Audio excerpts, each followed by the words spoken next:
Hi, happy Tuesday, everyone. I am Meredith, and I am here with our message for the 4th of March, 2025.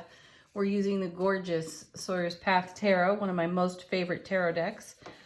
For today's message, we have the Sun in Pisces, the Moon is in Taurus, Venus is retrograde.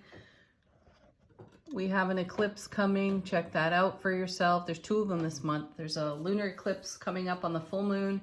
And then we have a partial solar eclipse at the end of the month. Rare and uncommon energies there, which is why I'm mentioning it. So beef up your manifestation and take advantage of the rare and uncommon energies on offer to us. All right, as you can see, we've had an interesting shuffle. We're tuning into the energy atmosphere. What are we engaging? How can we thrive in whatever we are engaging?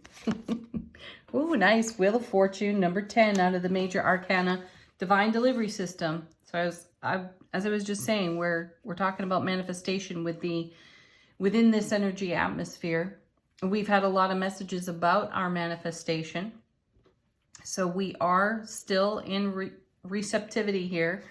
And this is paired with, very nice, the King of Pentacles. Now we had this king yesterday. He was our first card. So he maintains this position, though, is accompanied by the Wheel of Fortune. So we were talking about the ripple effect yesterday with the King of Pentacles and how we are focused in the now and the kind of ripple effect that creates for each and every one of us. So this was in yesterday's message, a check-in with your own inner dialogue. How are you speaking over your life? And how are you speaking over all of the events that take place in your life? Okay. So what are you perpetuating in your energy field at this time? It has an effect on everything. Nice. 4 of Wands paired with the Knight of Cups. Wow, we're awesome right now. 4 of Cups, the 1111 card, a portal card. The happiest card in the minor arcana, super stable foundation. This is us standing on our foundation of passion, joy, happiness, celebration. And this is what we want to be in momentum with. Aren't these cards fascinating in the sense of what I was just saying in regard to the Wheel of Fortune and the King of Pentacles? So we're in motion with our 4 of Wands through the Knight of Cups because Knights move energy between cards. So this is us actively engaged with the divine all in momentum to create more happiness, bliss, joy. Awesome. Good work, folks. Pat yourselves on the back. Next set of 2. Nice. Right into the King of Cups. So we're moving energy in a very loving way. Perfect. Through the momentum of the Knight of Cups and landing in our self-mastery within the King of Cups. Now we're engaging our deep inner knowing through intuition, right? And we are heart-centered, heart-focused. So this is the ripple that we are creating. And again, 2 kings. We had 2 kings yesterday as well. We started out with the King of Pentacles and we ended with the King of Wands in the main body of the reading. So 2 kings again for now. We'll see if there are more coming. What's this king paired with? Page of Pentacles. Yes, this is excellent because this is us looking at our horizon, investing in what grows, and we're looking at new opportunities. Look at all the momentum in this reading. It's beautiful. A very solid, stable King of Pentacles on a 4 of Wands foundation while simultaneously in receiving for everything that's coming in the wave of the prior ripple, right? And now we are staying in motion with the current ripple and moving assertively so through the exceptionally intuitive King of Cups. We have been turned time and again back to our intuitive guidance system, and this is us taking action on that. So where are we going in this momentum? Ooh, into the 6 of Cups. This is a card of nostalgia. This is us taking a look at, with hindsight, at everything that has come prior to what we're witnessing now. And this is actually a really good positioning of cards, because in the Six of Cups, we have nostalgia, we have soulmate energy. So we're looking fondly back on the journey that got us to the now. Beautiful, because we're making decisions about the oncoming, which is why in yesterday's reading, we were so encouraged to take a look at how we were investing our energy through our inner dialogue, through our thoughts, through our judgments even. Because every judgment you have for something or someone else is really about you. So taking self-responsibility for where our energy tracks. So here's another good question for you. I think I asked this one yesterday.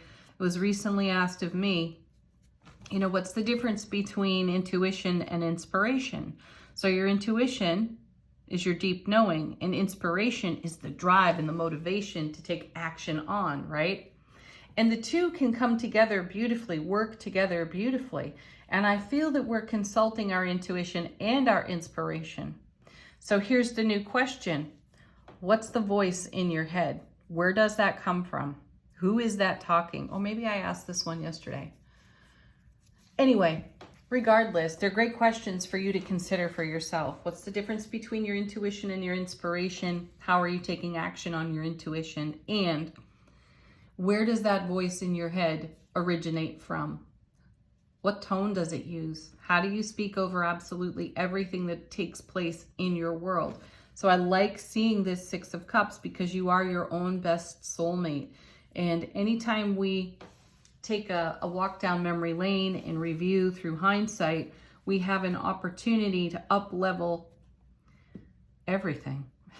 I sense that that's what we're up to here. And then, yeah, look at that, Six of Swords, gorgeous. This is moving from energy that has become unfavorable or something that we have outgrown. We're moving on. So keep doing this. It's excellent. Bottom of the deck, how is the universe helping us out behind the scenes? We have the moon, borrowed light of the sun. This is yet another card of intuition and seeing things in a different light, in a whole different spectrum. So this is a card about allowing oneself to receive new information, likely intuitive, and make new choices on that. Six of Swords. These two cards are profoundly connected in this reading. Six of Swords and the moon. Eight of Pentacles. Another great card. All eights in tarot are about momentum and movement. This card has a reputation for being a bit ho-hum, meh, right? Nothing could be further from the truth, because what you're witnessing here in this card is self-mastery in development.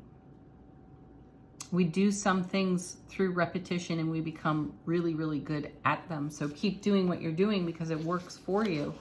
Obviously, look at the main body of the reading. So if some of you are second guessing some of the actions that you are taking, perhaps reconsider them. Run them through the filter of your nostalgia, prior successes, prior what you might call missed opportunities, or what you may have judged as failure. It's all about development. It's all about mastery. So keep applying the very best of you to everything that you are in creation for. Nice. Yeah, exactly. Because there's the Seven of Pentacles. 7 and the 8. That's wonderful. So the sun is shining on this. This is a vine that's, really abundant. We've got great growth on the vine here, though it's not quite ready for harvest, right? So we're being turned to look at what we are investing in, and we're being asked by this page to invest in what grows. We're being asked and encouraged by these other cards to celebrate the now and continue to look at the horizon to create the right kind of ripple effect. And that's what's happening here, is the ripple effect being created in this 8, because we're looking at things differently and we're tending what means the most to us. This is a 7. 7s are about heaven touching earth, right? So this is where we're focusing.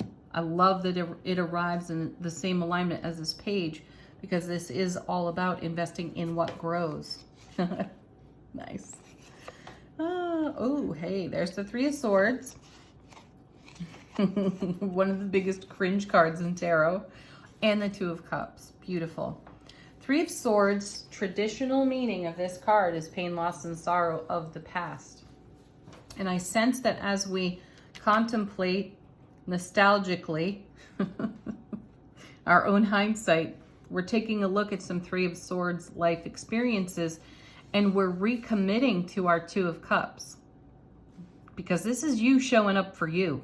Show up in the way you desire to be met. You meet yourself in the highest vibe, the best frequency you can muster. And that is how you will be met by the world, right? And I'm sensing here, lesson learned. I'm actually hearing that from my guides. Lessons learned. So we're using this Three of Swords profoundly for our personal growth so that we move in a direction, Six of Swords, that is supportive of our heart-centered, soulful presence, focused vision in the now and the oncoming. Beautiful, beautiful cards. Angel answers. Put a question to the deck if you have one. Let these cards confirm the reading, or bring you a completely fresh and different message.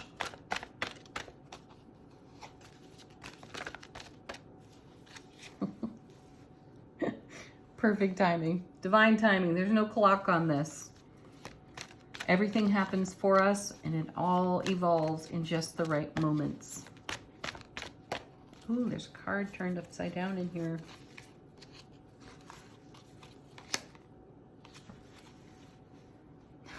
Compromise. Yeah, you know, that's a nice confirmation to the Three of Swords.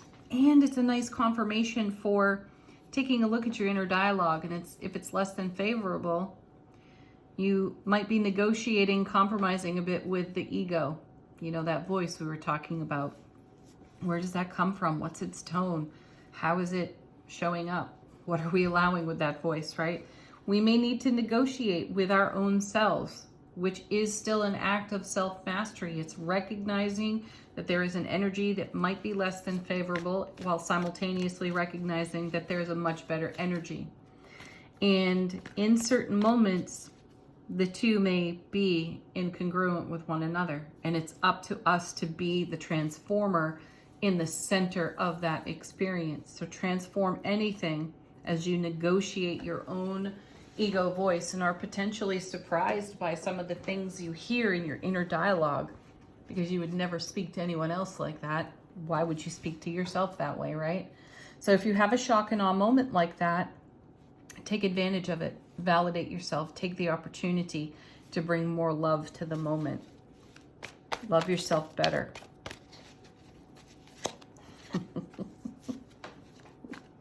Emphatically, yes. I might have to title the video, Love Yourself Better. Yes. Next. Beautiful. I love how consistent this card is. Big happy changes, because it's our happy that makes the change. One more. Beautiful. Just what you want to see. Emphatic success. Look for signs underneath it. The intuitive message just won't stop. So let's all embrace that our intuition knows really, really well. That's our soulful presence speaking. So follow through on that. Final word, angels and ancestors. How's our soulful presence informing our waking consciousness as it is channeled through this beautiful, divine, physical vessel?